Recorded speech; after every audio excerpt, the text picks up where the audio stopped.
glad you are here. Thank you so much for joining us. This is our third and our monthly Lunch and Learn series, which is a monthly event that we are holding to spotlight the expertise of our members. And we have a real treat today. Our dear, dear friend Robyn Cascade is joining us. Robyn is a board member at Great Old Broads for Wilderness. But more than that, she's a great person. She is a former leader of one of our broadbands in Colorado and has a really depth of experience on how to collect information about what we see in the world and how to use that information to pressure the policy and decisions that protect everybody. So I will turn it over to Robyn, and at the end of this call, we'll have a little 5 minutes on how you can take action. So please stick around. Robyn will share. We'll have some question and answer time, and then we'll have a take action. So please, Robyn, go ahead. Thanks, Reba.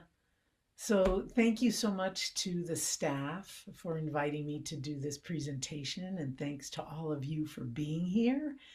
And we'll get right underway because an hour is a pretty short time, and I want to give you all plenty of time to ask questions. So, today's focus is the interaction and interconnection between stewardship, boots on the ground kind of activities that Broads is engaged with, and advocacy, and how those two influence each other. Next slide, Julie. So, you probably know if you've been with us for a while that the foundation of our organization supports four pillars: stewardship, education, advocacy, and fun. And in my opinion, they're all interconnected. If you look at that Protect the Bear's Ears photo on the top right, that was a broad walk in southeast Utah. And of course, we were having fun. We were advocating for bear's ears. We were educating both ourselves and the public.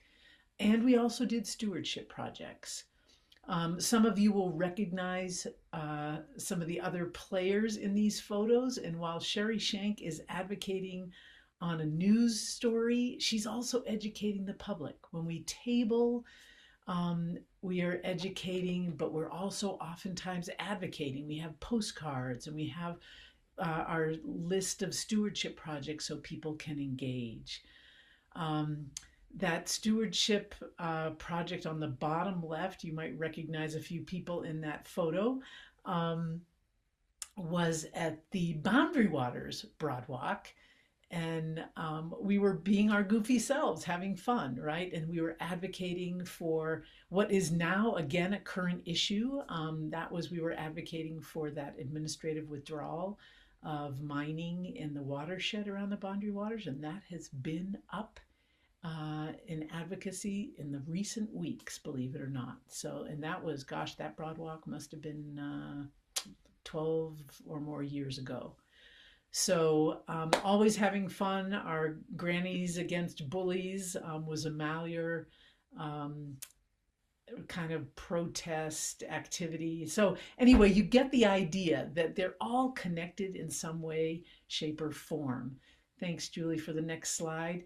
But today we're going to specifically talk about the connection between advocacy and stewardship. And I'm going to use as an example the Bighorn Sheep Monitoring Program, which we're engaged in across the western slope of Colorado, and specifically as it pertains to the Northern San Juan Broadband, which is my chapter here in kind of the San Juan Mountains of Colorado. And that stewardship project has totally influenced our advocacy for the health and sustainability of the bighorn populations in the San Juan Mountains. Now, I want to say, for those of you listening, especially if you're engaged in stewardship projects and or advocacy, that I could have chosen a plethora of different stewardship projects to highlight. For example, we solitude monitor in wilderness. And that solitude monitoring has influenced our advocacy during forest plans, during NEPA project comment periods. We do grazing monitoring. We're involved in noxious weeds. Some of you are involved more in water. In any of those boots on the ground kind of activities can easily be transformed into advocacy, and you're probably already doing that. So we'll start to give some examples of how that's happened, but I'm going to use the bighorn sheep today as the example. Next slide, Julie, thanks. So what is it? What do we actually do when we're monitoring for bighorn? Um, Basically, we look for bighorn sheep year round. And we are, Um, Robyn, I'm so sorry to interrupt. There's a request in the chat if you don't mind to be a little louder if that's okay, possible. Okay. yep, I Robyn will. has such a gentle voice that she might need to yell a little when Robyn's trying Okay, to do regular great. talking for the rest of us. Thank you, Robyn. Is that a little bit better? I think so. Is that okay? Okay, If not, I'll interrupt you again, and Robyn. I can step closer too. Sounds good. Thank So you. basically, yeah, good. Thanks, Leslie. So we go out looking for bighorn sheep, and we report our observations using a free app called iNaturalist, and that green logo on the bottom left, if you're looking for it on your phone, is why I put that there. And then we have recently been invited to participate in our state wildlife agency's annual ground survey. They're known as Colorado Parks and Wildlife. We sometimes say CPW, and I apologize if I use that term going forward and you're saying, what is CPW? It's our state wildlife agent. And they do an annual ground survey for bighorn sheep. And we're very proud that they trust us enough in our observations that we've been invited to join them. Okay. Oh, and I wanted to just say Mountain Studies Institute, that their little logo is on the bottom there. They are not an advocacy organization. I want to be clear about that because they're very specific about that. But they are science and education, and they are the coordinators of this bighorn sheep monitoring across multiple counties, a large region. And so I just wanted to shout out thanks to them. Okay, next slide. So, how do we do this? When we first started this program about 5 years ago, um, we pretty much, our members were out hiking and they would just report observations of bighorn sheep when they saw them. So, chance encounters. And then, as we learned more about the program and how we wanted to advocate and where bighorn sheep were in relation to domestic sheep, which we'll talk about again, we began really planning our observation location. So it became much more deliberate. We still do chance encounters, but we're a little bit more focused on where we want to go and when we want to go there.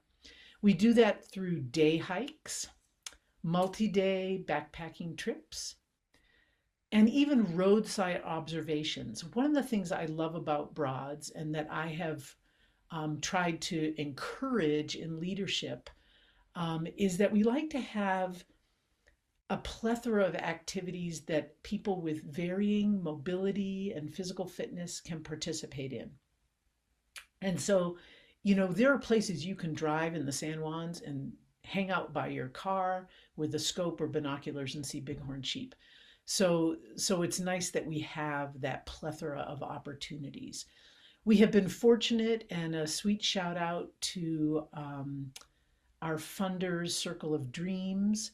Because of funding over the last 4 years from Circle of Dreams, we have been lucky to hire Jeep and horse transport.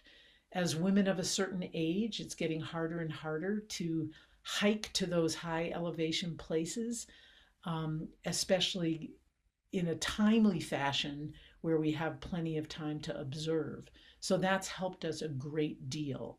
I live at 7,000 feet, and we observe bighorn anywhere between 10 and 14,000 feet. And so that 3,000 foot gain takes me several days to get there now at this age and physical fitness. And so when I can get dropped off up high, that gives us more and more time to actually observe the sheep. And finally, how we do this is in collaboration with regional and national partners. And I just want to shout out, because I see that the Parkinsons are on this call, this meeting, and I just want to say thank you to BHA and Dan in particular for being an amazing mentor to me. And we'll highlight some other partners as we go forward. All right, Julie, thank you. So why do we do this? And this is a huge, huge part of this presentation. Um, we want, of course, to track the location and the health of bighorn sheep. We want to know where they are, when they're there, if they look healthy or if they're coughing, if they look mangy, how many are in groups. And then the other part of that is trying to ascertain the ewe-lamb ratio. So that's the ratio of mothers to babies.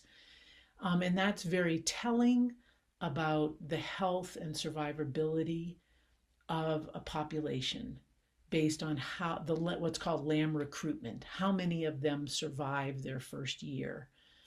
The other thing, and a huge part that comes into the advocacy play, is witnessing the location of bighorn sheep in relationship to domestic sheep on public land allotments. We also will note when there are domestic sheep on private land if that's influential as well.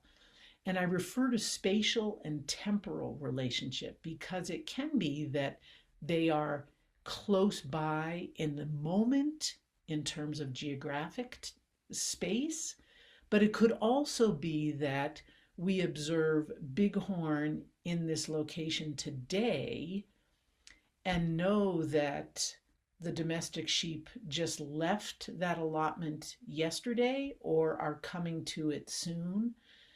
I have actually stood in a place where I observed bighorn.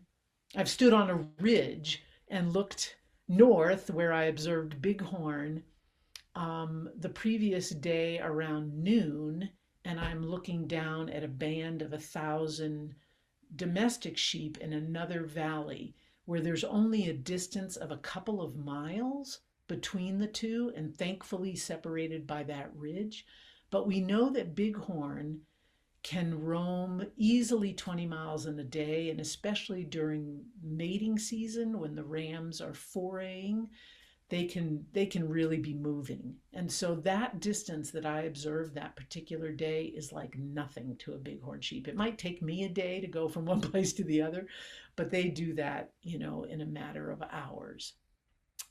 The other why we do this is we want to alert authorities if we have in fact witnessed any interaction or what we call commingling between domestic sheep and native bighorn sheep. The sad piece of that is that if there is an interaction, our state wildlife agency, Colorado Parks and Wildlife, will come out and euthanize the bighorn sheep who have had that interaction. And although that seems harsh and sad, they do that to protect the rest of the bighorn herd. Because if one individual or a couple of individuals bring pathogens, it's primarily respiratory diseases, if they bring those pathogens back to the herd, you can have what's called an all-age die-off and literally wipe out a herd within a matter of weeks. So that's the preferred method.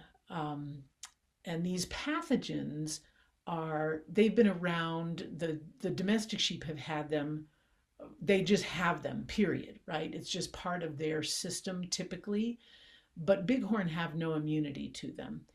And so that's really the risk and the danger. And finally, we have begun monitoring compliance of grazing permittees. So when livestock are in the high country, specifically bighorn sheep, the sheep herders stay up there for 3 months at a time.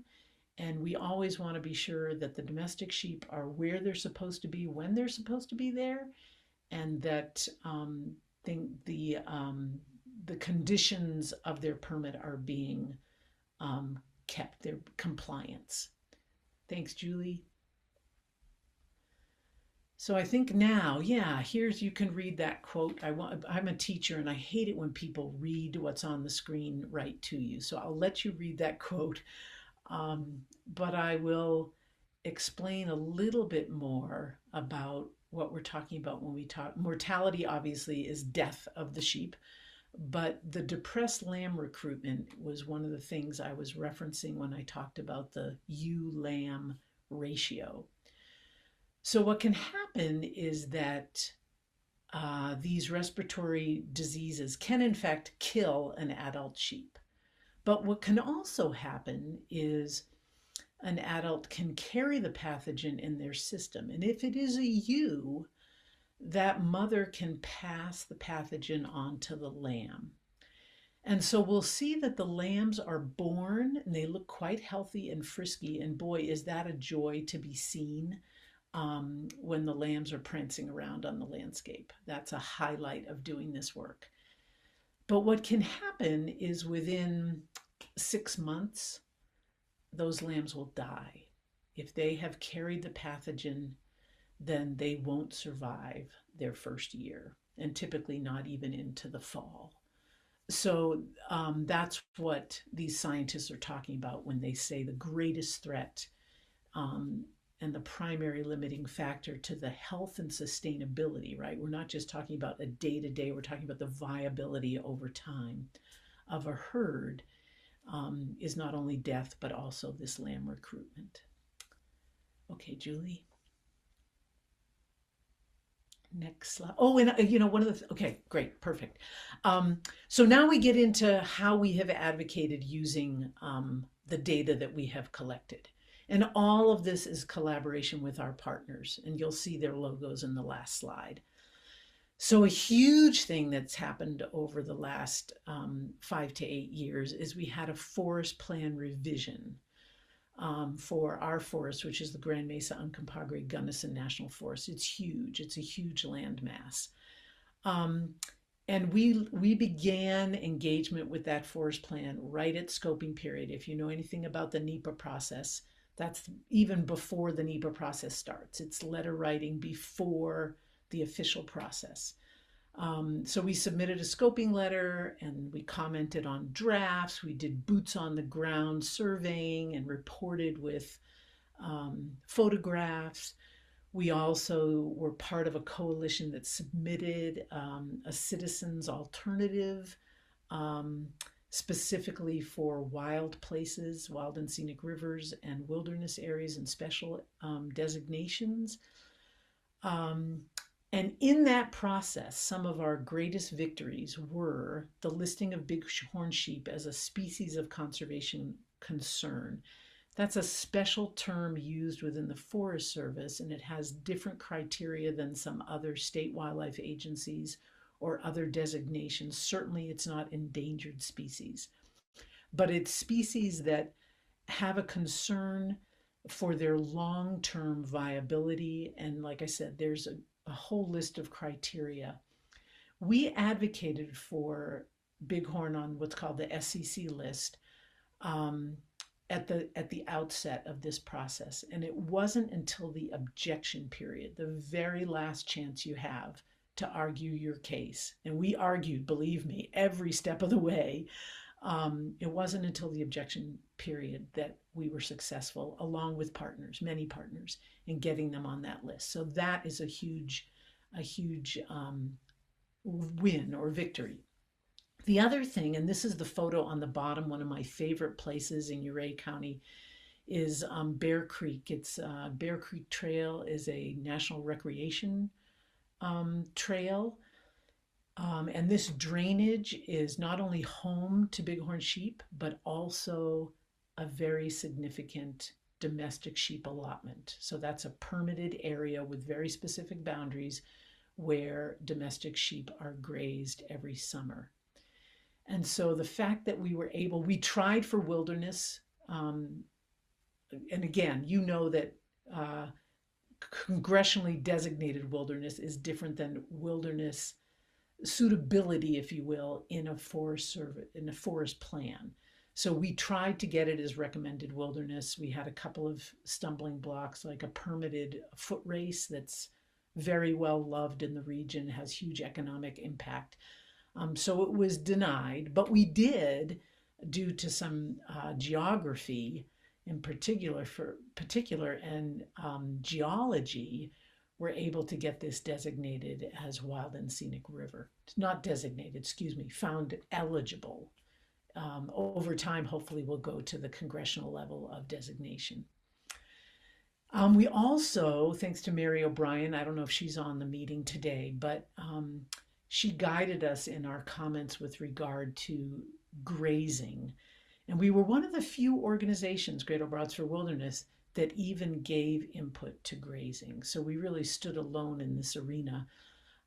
We lobbied for 30% utilization in riparian areas, which means that 70% of the forage needs to, as by weight, needs to stay on the ground in a permitted allotment where there's grazing, whether that's cattle or sheep. And so that's unprecedented. So we're very proud of that. And I also mentioned that, right, we were participated at every step of the way, and personal face-to-face meetings with our coalition partners was super, super important.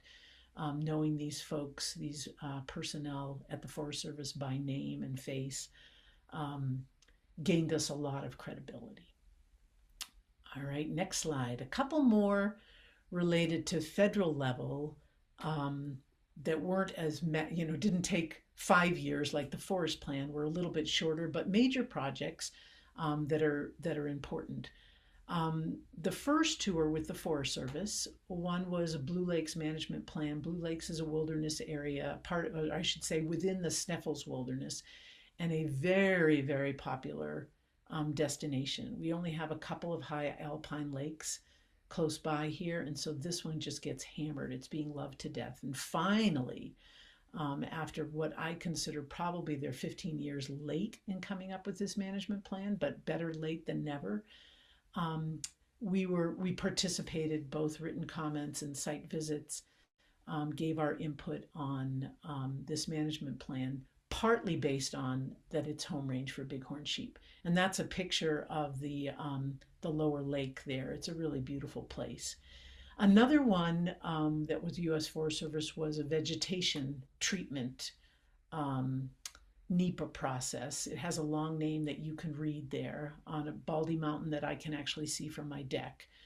And that is winter range for bighorn sheep. So we participated heavily in that, really advocating for non-motorized tools whenever possible, not getting tire tracks in the area. This was another place that we advocated for an addition to wilderness in the forest plan, and were not successful. As you probably know, across the country right now, new wilderness areas are far and few between in forest plans. So then we move on to something quite different, actually, which was with the Bureau of Land Management, BLM, in the Gunnison Field Office. They had a NEPA process for a domestic sheep grazing permit renewal. And those of you who are involved in grazing probably know that these NEPA processes are oftentimes not undertaken for permit renewals. They use the FLTMA or some kind of exclusion to just renew them without public comment.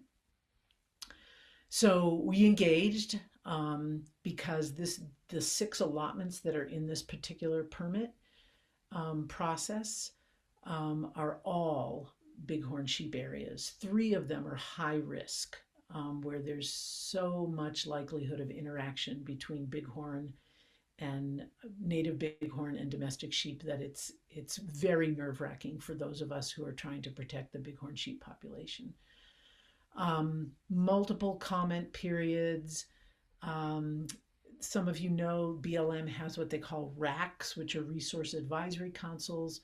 Along with partners, we spoke at those meetings. We submitted written comment. Some of us are lucky enough to have personal contact. This is that part about building personal relationships.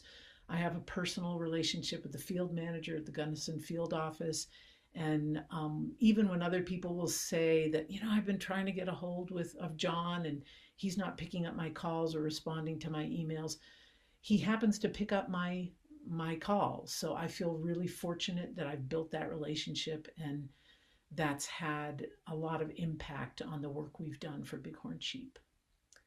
Thanks, Julie.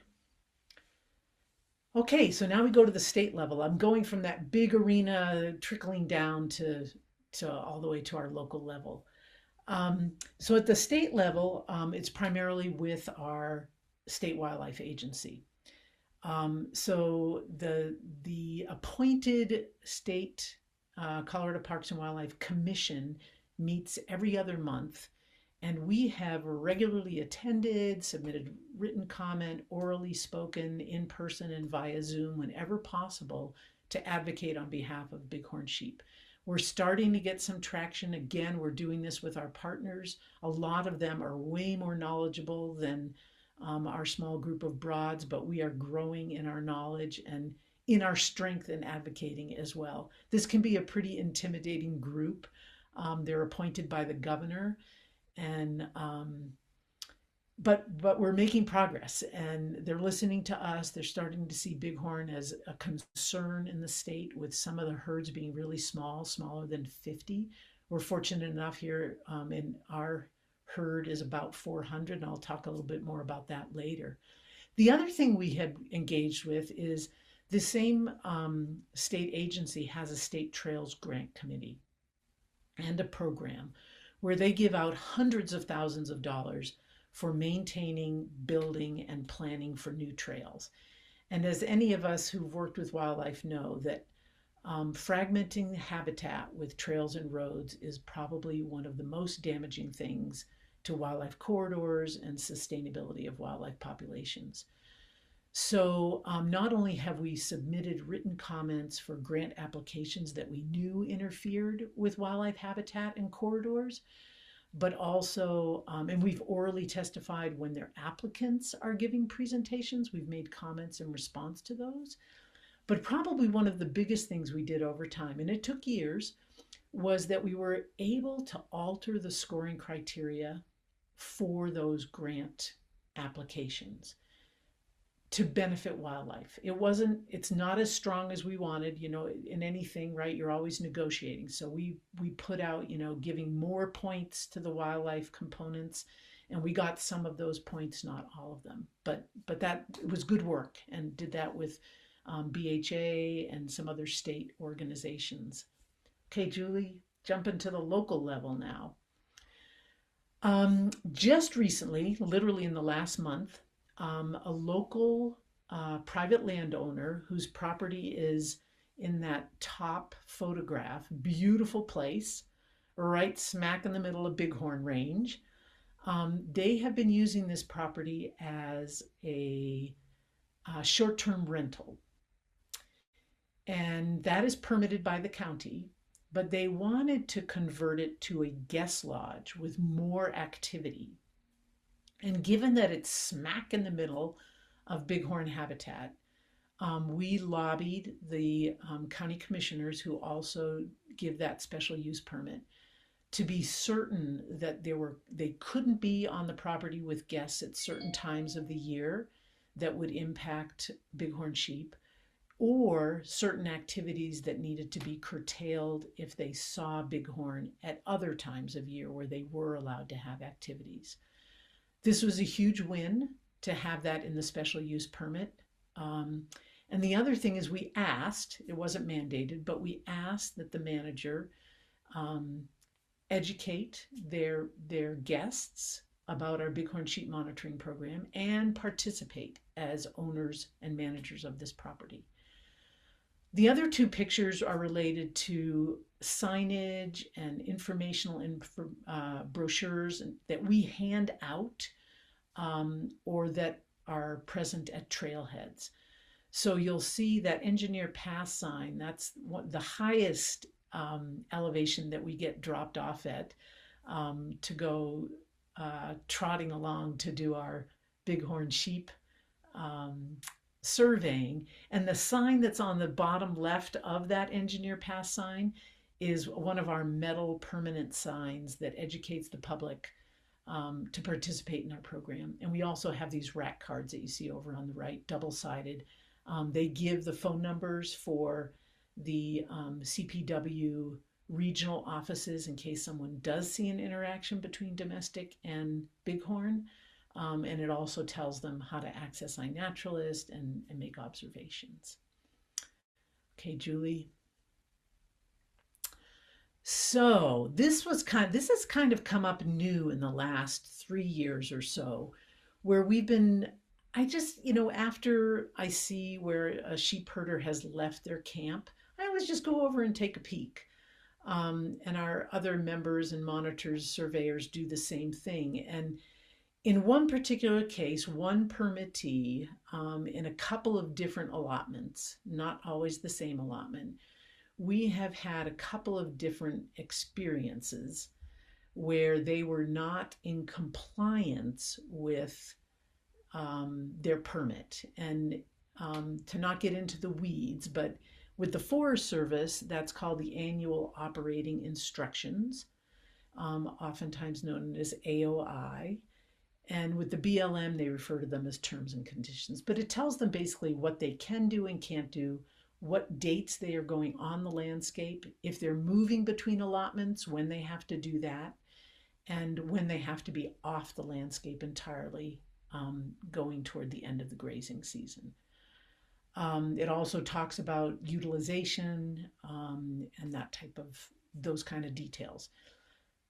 So these photographs give you a sense for some of the things we've observed. And the top left is human waste with toilet paper. That's by far the worst I've ever seen. Incredibly offensive and disturbing. This is in a wilderness area, mind you. We've also had one season in particular. My companion and I were one of 5 different parties that had horrible experiences with guard dogs. They're there to guard the sheep, but they were going far and beyond where the sheep were, and challenging and confronting hikers.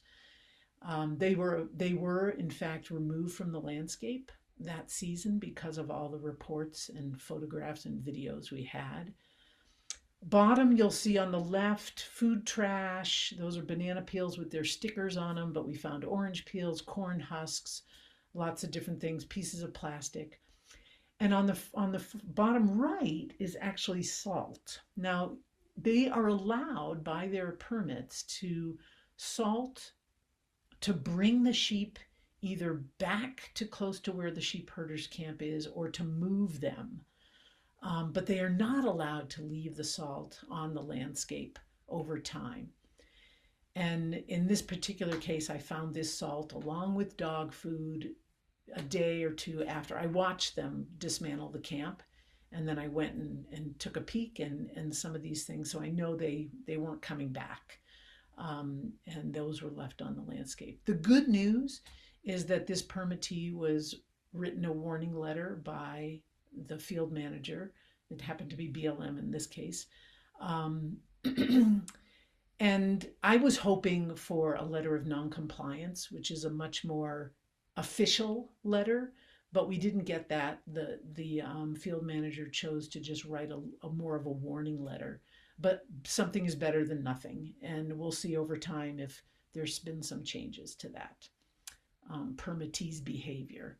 And I always hold the owner of the permit accountable. I feel like the sheep herders, they are working really hard, and they are out there, like I said, for 3 months. Their food is resupplied periodically.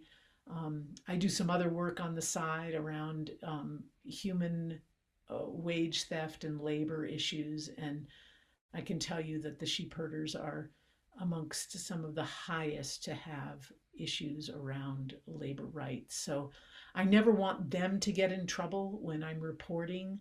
I always make very clear to the agency to whom I'm reporting that this is really about the permittee's responsibility to train their sheep herders and to also go and clean up after whatever might be left behind. Okay, Julie, next slide. And with regard to that, I will say that Broads had a smaller role in this particular advocacy effort, but the kind of observation we did that I just talked about in terms of sheep herder camps and where the sheep are, like I also have um, the last 3 years evidence of sheep being outside their allotment in a place that is closed to domestic sheep because of bighorn presence. I've also seen trespass. So some of our work on the ground is probably applying a little bit of pressure to these permittees. And one of their options, and it's voluntary, entirely voluntary, is if a permittee wishes to permanently waive their grazing permit for a particular allotment or several allotments, they have the right to do that. And we have, particularly, we work with the National um, Wildlife Federation, who really negotiates these deals with permittees. Sometimes they're called allotment retirement. You might have heard that, or even as simple as buyouts. Um, we must engage with the federal agencies who hold those permits and lease them to the permittee to be certain that the federal agency signs a memorandum of understanding or agreement that they will not lease that retired allotment. Because it doesn't help if permittee X says, I no longer want this permit and I won't put my band of 1,000 sheep on it, but then the agency turns around and leases it to somebody else. There's no benefit there, right? So those two pieces, the voluntary, willing permittee and agreement with the federal agency, have to come first. Then nonprofits fundraise to compensate the permittee. And this is a hefty sum of money. And some of us are pretty frustrated that the federal agencies don't just say, we are closing this allotment because it threatens whatever it threatens, right? Whether it's a rare and endangered species of plant or the bighorn herd or something else. But instead, they rely on us nonprofits to raise money to negotiate these deals so that we can basically compensate permittees so they can either pivot their business. Maybe they're going to take their sheep to private grazing land, or maybe they're going to change and start raising cattle, or maybe the permittee is aging and their heirs don't want to continue the company and they're going to use that money to retire. But they get to choose however they use it. And that's all negotiated by people that I know, but we don't do that work. So we had a huge win in 2023, which we refer to as the San Juan Complex. It is our backyard. It's the area where we do our monitoring. And so in that picture, the pink is bighorn range and the green are 10 of 12 allotments that this permittee leases that were closed, the permit was waived, the allotments were retired. So that is huge. That is it was 101 plus some acres, and it removed 10,000 sheep, domestic sheep, from the landscape. The permittee chose to keep 2 of the allotments that are west of here. And that's another whole story that I won't get into today about why he did not waive those 2 permits. But I have to tell you, the joy of going to these places these last 2 years and seeing wildflowers, which the domestic sheep just mow down, abundance of wildflowers, grasses up to your thighs. It is a joy to behold and to walk in those landscapes that aren't being grazed. So that's a huge success story. And I believe the last slide, other than the one to say thank you so much to our funding source, Circle of Dreams, our partners, Backcountry Hunters and Anglers, Bighorn, Rocky Mountain Bighorn Society, Western Watershed Partnership, National Wildlife Federation, and then our business partner, San Juan Scenic Jeep Tours, who has given us an incredible discount on the Jeep transport up to the high country. Greg and his family have been phenomenal. So if you're ever in Uray and want to have a Jeep tour, please matronize those folks. And so now I'm open to questions, and I did see quite a few flying in the chat, so I'm glad that we're on time and we have time for that. Thank you so much, Robyn. That was really beautiful. And I love that you ended with that joy of seeing those wildflowers and oh my gosh, grass up to your thighs. I'm almost 6 feet tall, so probably be up to my like knees, but it still sounds like a beautiful, beautiful, beautiful place. And thank you for ending on that note. And for asking us to matronize a partner. It's really great. So there are some questions in the chat, and maybe we can just take them in order. If that's okay. Looks Sure. like it's okay, Robyn. Cool. And we'll have just a couple of minutes for each one. If anyone would like to add an additional question, this is your time. We have about 10 minutes. We'll get to as many of them as we can.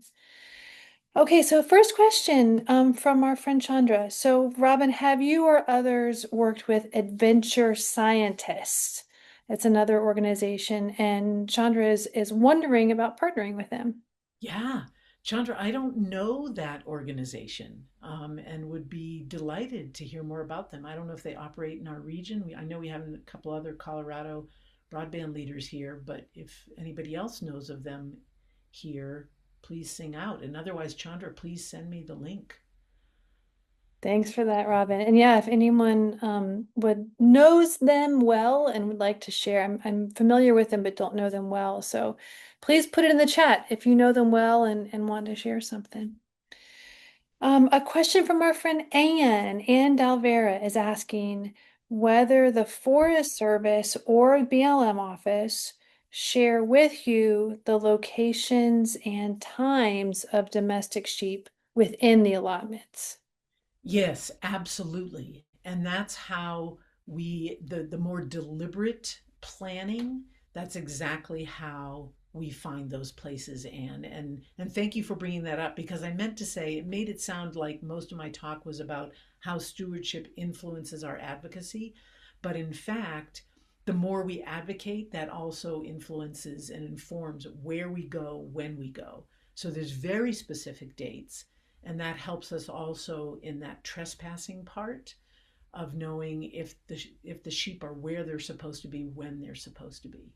Yes, so we can get those. Sometimes it should just be public information, and I can share the grazing website. Um, but sometimes they're not up to date, and I've advocated really a group of us has here at Northern San Juan advocated our range conservation specialist to be adamant that they are current and up there in the early summer or late spring of every year so we know where to go. Yeah. That's super. That's the kind of hands-on advice. That's so, so useful. Thank you for that question, Ann, and thank you for the information, Robyn. The next question is from me, actually. I was curious about the emotional impact of the work, Robyn. You were talking about seeing those beautiful lambs scampering around and then dying, and that must be really hard. And I'm just wondering how you and others deal with that. Yeah, thanks, Reba, for the soft side of that.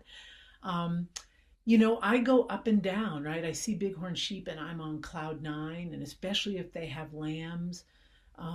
It's so exciting. And if I'm with our broadband and I'm not by myself, it's like triple that. When we did our first horse assisted backpack last year, it was only the horses only took our stuff into the base camp. Unfortunately, we didn't have them the whole way, but that's okay.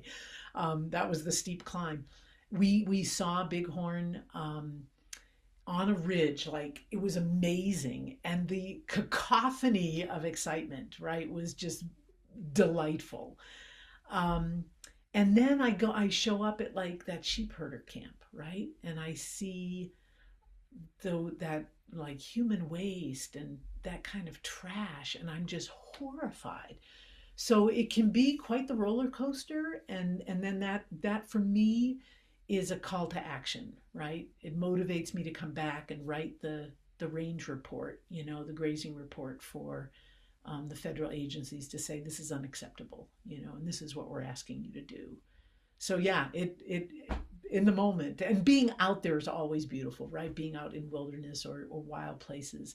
So that's a big plus. It's something I love to do. And then you get to see bighorn. That makes it all the better. There have been years where I haven't seen any. Um, and so that can be pretty discouraging as well. You start to wonder, are they all dying or am I just not in the right place at the right time? So, yeah. Yeah, sounds like a roller coaster for sure, but that action like keeps you on the roller coaster. So that's awesome. A question from our friend Nan. Nan is asking who or what alerts you that it is time to take advocacy action, such as a NEPA action. Yeah, yeah. I would say, Nan, that's when our partners come in really handy. Some things I'm aware of directly from my contacts with the Forest Service and the BLM, or our broadband is. I'm no longer a broadband leader here, but I still get a lot of the emails. So sometimes we get it directly, but a lot of the times we get it through an umbrella network in Colorado that we call Southern Rockies Conservation Alliance. And that includes national organizations and really regional and local and state. And that is a very helpful network. Again, collaboration across organizations is huge because they might know of a NEPA situation that I never would have seen. And then we get engaged and comment. Yeah, thanks. That idea of partnerships seems like it was a thread throughout, Robyn. There's a question on iNaturalist, but if it's okay, Rhonda, I'm going to skip it because it's what we'll talk about at the very end of our conversation today. The question is, should we document if we see them in Hell's Canyon, Idaho? Yes, please do. Yes. We will talk more in depth about that in just a second. And thank you for that, Rhonda. And since Rhonda's opened this door, everyone who documents on iNaturalist is a hero. And so we will soon be talking about that, but just please feel the love, Rhonda, and everybody else who says yes to this in 5 minutes. Really, really much appreciated and needed work. So the last question then for you, Robyn, is from our friend Leslie. Leslie is asking, could you please talk more about your personal relationships, the ones that you've built with NMFS, city councilors, other stakeholders? How do you do it? What are the strategies that you use to generate respect for your work before pushing back on specific issues? Yeah, beautiful question, Leslie. Thank you so much. And believe it or not, I'll be talking about this along with some other panelists next Thursday evening on the Intro to Broads 101. So I encourage you to sign up for that if you haven't already, because that's a much bigger conversation. But I can tell you that it's meeting by meeting, showing up in person and phone calls and Zoom meetings and the National Forest Revision Plan certainly helped with that because we had coalition meetings with a lot of Forest Service personnel. And so it's about building those relationships. And as we all know, a lot of those staff are no longer there. So we're trying to rebuild. Like I have lost contact with BLM, local BLM. Thankfully, a couple of our other members have maintained and renewed with new staff members. And then when it comes to like our city council and particularly our county commissioners, um, I attend their meetings. If there's anything on their agenda that is of interest to me that I either want to speak on or I want to learn more about, I show up. And so, I speak respectfully, I speak knowledgeably, I do my homework. I reach out sometimes individually to elected officials or to, like, I mean, I have a personal relationship with the range conservation manager in the district. I just sent him that report last week. I call him on the phone.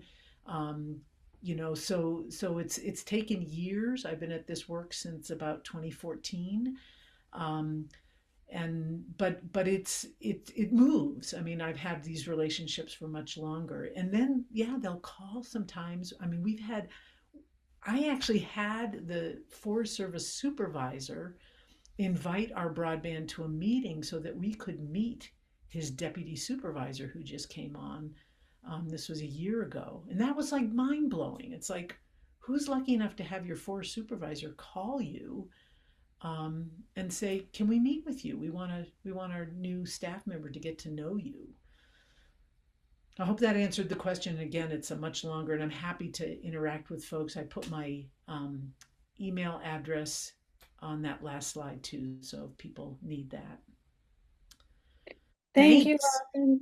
Thank you, thank you, thank you. And thank you to My everyone for such pleasure. wonderful questions. This is such a fantastically rich conversation and much, much, much appreciated. And if you don't mind, Robyn, would you mind putting your email in the chat? That way people can copy and paste if y'all want to start an email right now to Robyn, you'll be able to. And while Robyn is doing that, I would love to talk a little bit more about iNaturalist. So I am going to share my screen so that everyone can see it. So this is iNaturalist. This is the place that Robyn was talking about where you can share the things that you're seeing so that it doesn't just stay inside your own eyes and memory. As lovely as your eyes and memory are, can also add up to something greater together. So how it works is that you take a picture, share it, and if you want to talk about it, you can. You don't have to, but you can if you want. I'm going to show you a couple of things. One is you can sign up online. You don't have to sign up on your phone if you don't want to. It's easier to use on your phone, but if you want to use it on your desktop, your laptop, you definitely can do that. You just put in your email, make up a username, password, and that's about it. So that's here on the iNaturalist page, and I will maybe someone, sorry, I can't access the chat right now. Could someone put iNaturalist.org in the chat in case others want to see it at the same time? You sign up right here on the homepage where it says sign up. You can also download the app. And that's a little bit easier because you can just take a picture with your phone and put it right into the app and send it off and it's done. You can do it if you have an iPhone or if you have an Android phone. It works on both. So you just go to the app store on your phone, look for iNaturalist, and the sign up process is very, very, very easy. So that's how you get started. And I just wanted to show a few of the things that you can see on here. So I'm going to go to this explore page. And here are a few things that have photos that have been taken recently. Here's one that was taken, it says 1 hour ago. My gosh. This one was taken yesterday.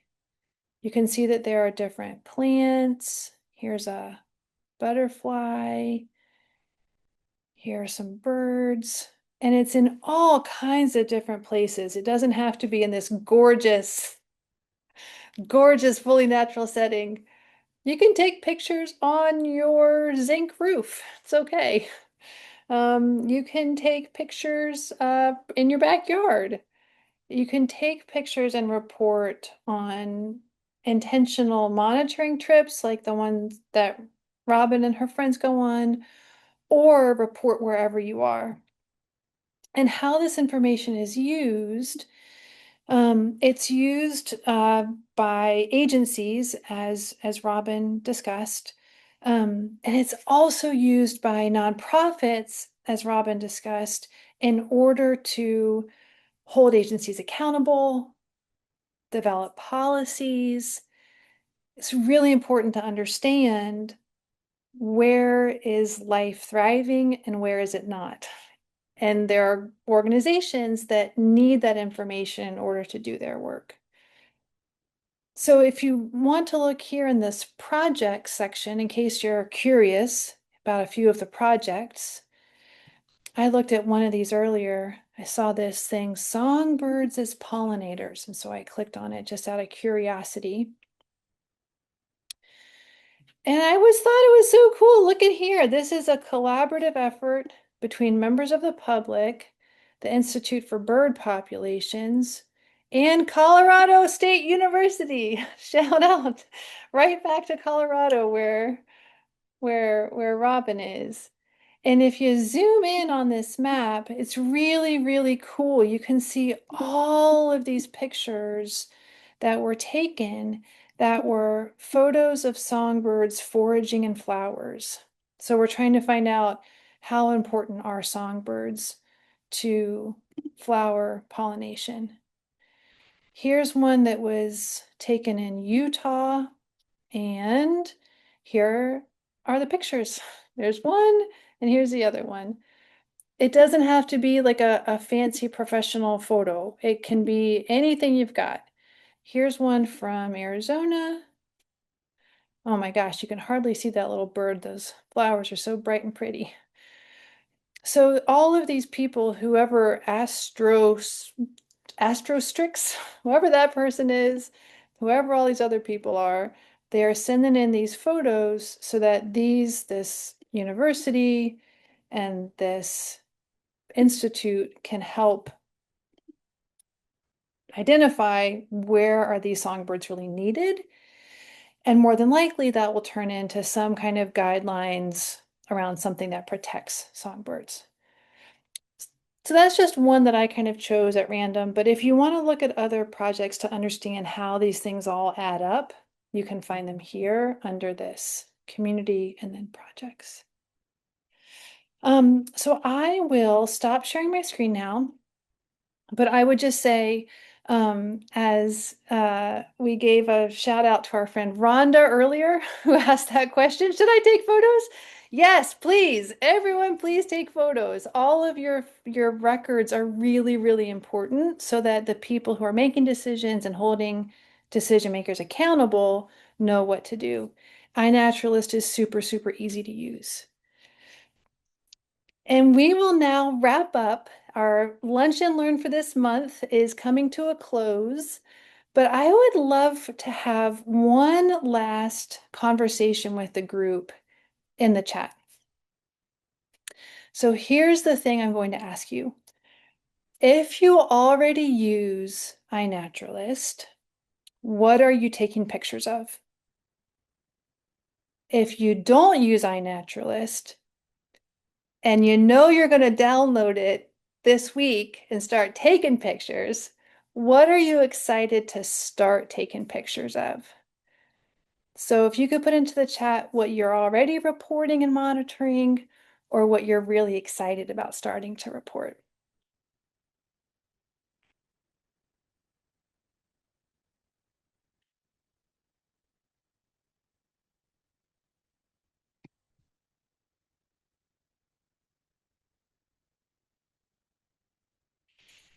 So we have wildflowers, insects, moss, and lichen. That's so cool. Rare plants, bighorn sheep, domestic sheep and goats, and insects. Native endangered plants in upstate South Carolina. Red-winged blackbird, oh, so pretty. Butterflies, bees, birds. Reporting on birds in Las Vegas. Unknown species. It's so interesting. Someone has lurked. Rhonda is going to stop lurking and start being active, which is fantastic. Plants, but also birds and lake waterfowl. Rare plants. Woods in Massachusetts. Boy, that's a lovely place.